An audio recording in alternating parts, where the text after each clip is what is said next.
Have you ever done something new that you knew nothing about? Of course, the word new means already existing, but seen or experienced for the first time. But I mean something really new, something you don't know the first thing about. That's what I'm doing, writing Hiragana, one of 3 Japanese alphabets, for the first time. Because it's so new, I don't know which stroke comes first, which way to draw it, from left to right or right to left, but I'm diving in head first. In fact, I don't even know the difference between Hiragana, Katakana, and Kanji. I knew those alphabets existed because my son has been studying them for a few years on his own for fun. But every time he explained the difference to me, it just didn't make sense because I was listening with only one ear.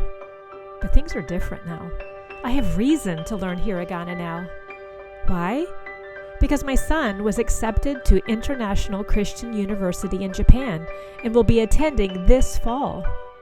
All of a sudden, the desire to understand my son's fascination with the people, land, and culture of Japan comes home, and I'm caught up in the beauty of learning about this storied form of writing.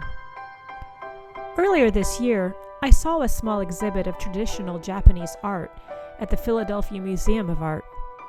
Drawing with ink is a popular historical art form and often features a few lines of poetry and calligraphy, which I find so beautiful.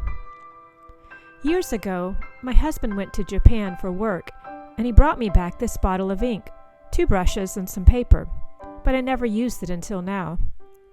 The paper came with a lined page to slip under the paper you're working on, to act as a guide. The paper is beautiful. It's a bit translucent, but it does bleed a little bit. I'm guessing there are other papers out there that are better suited for Japanese calligraphy. Anyways, Hiragana and Katakana both are sets of 47 characters each, which represent a single phonetic sound. Only Hiragana is used to write Japanese words, and Katakana is used to write foreign words adapted into their language, like computer and restaurant.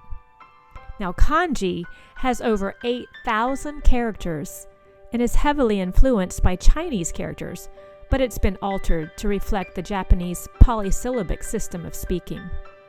Kanji can have multiple pronunciations and meanings, making them a little bit difficult to learn. For now, I just want to learn the Hiragana alphabet so that if and when I get to visit Japan, I will recognize and be able to read some signs. I don't have any grandiose goals of becoming fluent in Japanese for now, but a little delving into new subjects is so inspiring and it provides such joy. Are there any new things that you can learn today? Don't put it off. Just set aside a half hour to indulge in that thing you've always wanted to try. I promise you will have fun.